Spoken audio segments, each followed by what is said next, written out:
एक कार्यक्रम की इंस्टॉलेशन प्रक्रिया। आइए अब सीखते हैं हम किस प्रकार अनइंस्टॉल करते हैं। स्टार्ट मेन्यू खोलें, सेटिंग्स पर क्लिक करें।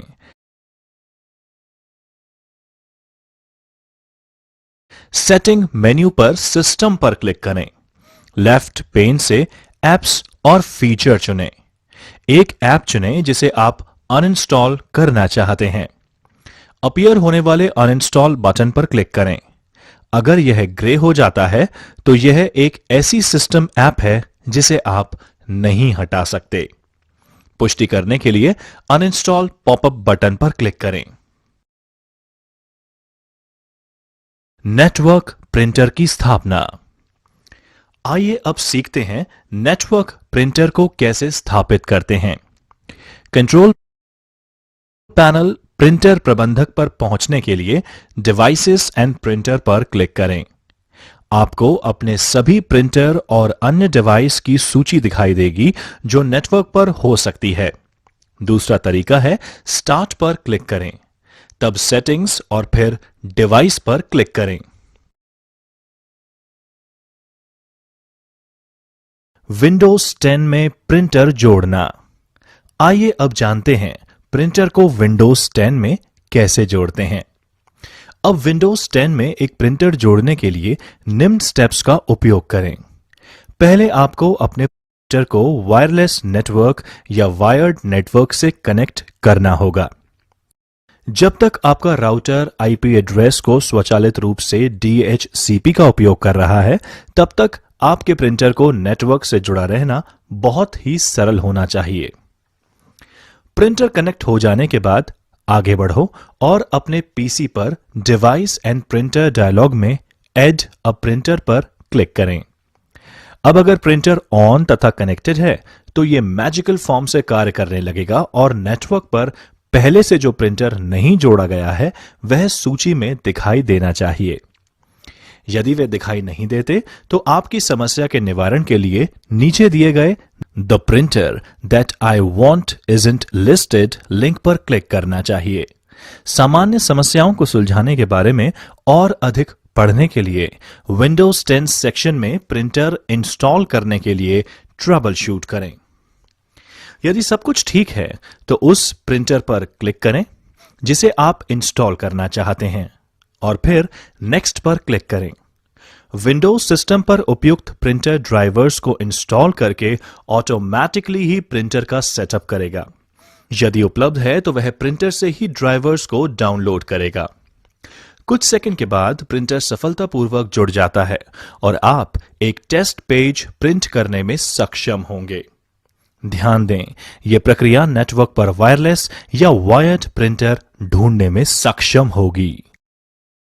अपने ईमेल के साथ माइक्रोसॉफ्ट आउटलुक को कॉन्फ़िगर करना। आइए अब सीखते हैं ईमेल के साथ माइक्रोसॉफ्ट आउटलुक को कैसे कॉन्फ़िगर करते हैं। माइक्रोसॉफ्ट आउटलुक माइक्रोसॉफ्ट का पर्सनल इंफॉर्मेशन मैनेजर है जो माइक्रोसॉफ्ट ऑफिस सूट के एक भाग के रूप में उपलब्ध है। हालांकि मुख्यतः एक ईमेल एप्लीकेशन के रूप में इस्तेमाल किया जाता है।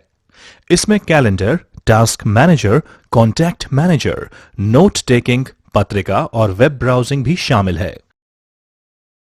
ईमेल अकाउंट जोड़ें, कॉन्फ़िगर करें। आइए अब सीखते हैं ईमेल अकाउंट कैसे जोड़ते या कॉन्फ़िगर करते हैं। इससे पहले कि आप आउटलुक 2010 का उपयोग कर ईमेल संदेश भेजें और प्राप्त कर सकें, आपको ईमेल खाते को जोड़ना और कॉन्फ़िगर करना होगा। यदि आपने उसी कंप्यूटर पर माइक्रोसॉफ्ट आउटलुक के एक पुराने संस्करण का इस्तेमाल किया है जहां आपने आउटलुक 2010 स्थापित किया है, तो आपके खाते की सेटिंग ऑटोमैटिकली इंपोर्ट की जाती है। ईमेल खातों के बारे में आइए अब जानते हैं ईमेल खातों के बारे में। आउटलुक माइक्रोसॉफ्ट एक्सचेंज, POP3 और IMAP खातों को सपोर्ट करता है। आपका इंटरनेट सेवा प्रदाता यानी ISP या ईमेल प्रशासक आपको आवश्यक कॉन्फ़िगरेशन की जानकारी दे सकता है, जिसे आपको आउटलुक में अपना ईमेल खाता सेट करना होगा। ईमेल खाता एक प्रोफाइल में शामिल किए जाते हैं। एक प्रोफाइल खाता डेटा फाइल्स और सेटिंग्स से बनी हुई है जो स्पेसिफाई करता है कि आपका ईमेल संदेश कहां सेव किया गया है। जब आप पहली बार आउटलुक चलाते हैं तो एक नया प्रोफाइल स्वतः ही निर्मित होता है। जब आप पहली बार आउटलुक 2010 को प्रारंभ करते हैं तो एक ईमेल खाता जोड़ें।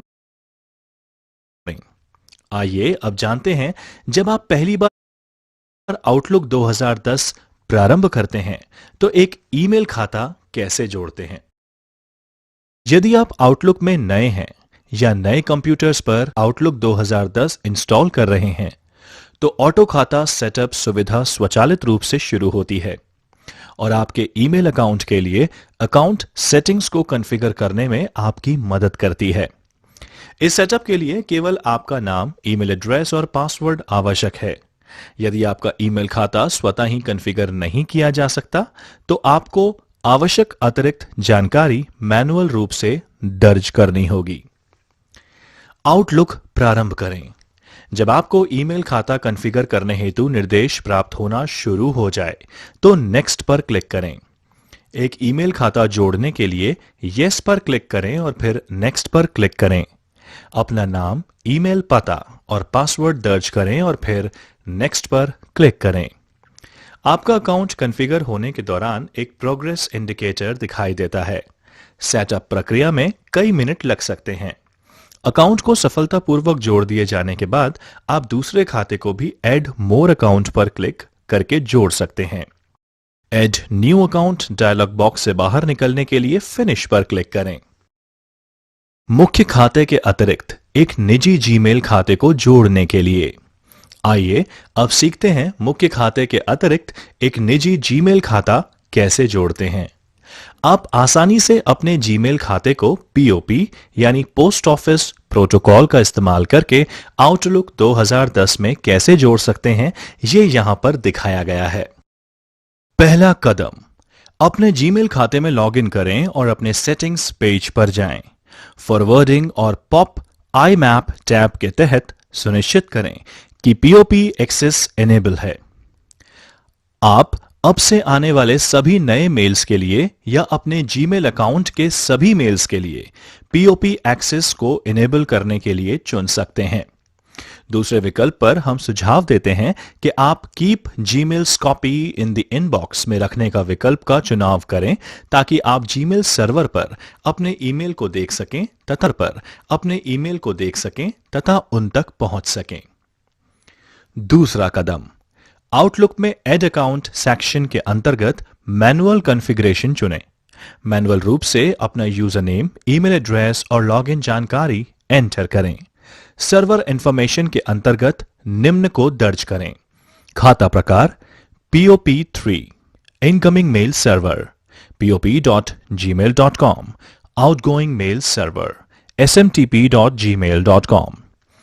रिमेंबर पासवर्ड को चिन्हित करना सुनिश्चित करें ताकि आपको हर बार इसे दर्ज ना करना पड़े। तीसरा चरण, डेटा के एंटर होने के बाद मोर सेटिंग्स बटन पर क्लिक करें। आउटगोइंग सर्वर टैब का चयन करें और my outgoing server SMTP requires authentication को चिन्हित करें तथा इसके साथ ही use same setting as my incoming mail server को भी चिन्हित होना सुनिश्चित कर लें। चौथा चरण, अब एडवांस टैब का चयन करें और निम्न जानकारी प्रविष्ट करें। Incoming server POP3 995, outgoing server SMTP 587। This server requires N encrypted connection SSL को चिन्हित करें। Following type of encrypted connection को TLS सेट करें। पांचवा चरण, विंडो को बंद करने के लिए ओके पर क्लिक करें और फिर अकाउंट सेटअप करने के लिए नेक्स्ट पर क्लिक करें। आउटलुक यह सुनिश्चित करने के लिए आपको अकाउंट सेटिंग की टेस्टिंग करेगा और सब कुछ ठीक से काम कर रहा है या नहीं, यह समाप्त होने पर क्लोज पर क्लिक करें। जीमेल आउटलुक 2010 के साथ सिंक करने के लिए तैयार हो जाएगा। आउटलुक में अपने जीमेल खाते का आनंद लें। तेजी से इंडेक्स्ड सर्चिंग, कॉन्वर्सेशन व्यू और अन्य सुविधाओं के साथ पूरा करें। उपयोगी टिप्स। आप अपने MS आउटलुक अकाउंट में कई व्यक्तिगत खातों को जोड़ सकते हैं। आउटलुक में अन्य ईमेल खातों को जोड़ने के निम्न फायदे हैं। अपने सभी महत्वपूर्ण ईमेल के लिए वन स्टॉप शॉप यानी एक ही स्थान पर सभी सुविधाएं के द्वारा पहुंच प्रदान करना, सभी एक ही स्थान पर, सभी डाउनलोड की गई ईमेल तक पूर्ण ऑफलाइन पहुंच, पूर्ण MS ऑफिस संगतता, MS ऑफिस एप्लीकेशन का उपयोग करते हुए टेबल को निर्दिष्ट करने में, ड्राफ्ट बनाना और फाइल अपडेट करने में आसानी होती है। माइक्रोसॉफ्ट को सभी टूल्स का पूरा समर्थन प्राप्त होता है। लेखन और मेल भेजना। आइए अब जानते हैं मेल कैसे लिखते और भेजते हैं। आउटलुक 2010 आपको एक या अधिक रिसिपिएंट्स के साथ संचार और सुविधाओं के एक समृद्ध सेट के साथ संवाद करने में सक्षम बनाता है। मेल में होम टैब पर न्यू ग्रुप में न्यू ईमेल पर क्लिक करें। कीबोर्ड शॉर्टकट एक ईमेल संदेश बनाने के लिए Ctrl+Shift+M दबाएं। सब्जेक्ट बॉक्स में संदेश का विषय लिखें। टू CC या BCC बॉक्स में प्राप्तकर्ता के ईमेल पता या नाम दर्ज करें। अर्धविराम के साथ एकाधिक प्राप्तकर्ताओं को अलग करें। एड्रेस बुक में एक सूची से प्राप्तकर्ता के नाम का चयन करने के लिए टू CC या BCC पर क्लिक करें और उसके बाद आप जो नाम चाहते हैं उसे क्लिक करें। आपके द्वारा संदेश बनाने के पश्चात सेंड पर क्लिक करें। ईमेल संदेश को उत्तर दें या अग्रेषित करें। आइए अब जानते हैं ईमेल का रिप्लाई या फॉरवर्ड कैसे करते हैं। जब आप किसी ईमेल संदेश का उत्तर देते हैं तो मूल बॉक्स के प्रेषक को बॉक्स में स्वतः ही जोड़ दिया जाता है। इसी तरह जब आप उत्तर दें रिप्लाई ऑल का उपयोग करते हैं तो एक संदेश प्रेषित और मूल संदेश के किसी भी अतिरिक्त प्राप्तकर्ता को बनाया और संबोधित किया जाता है। जो भी आप चुनते हैं आप प्राप्तकर्ता को टू CC और BCC बॉक्स में बदल सकते हैं।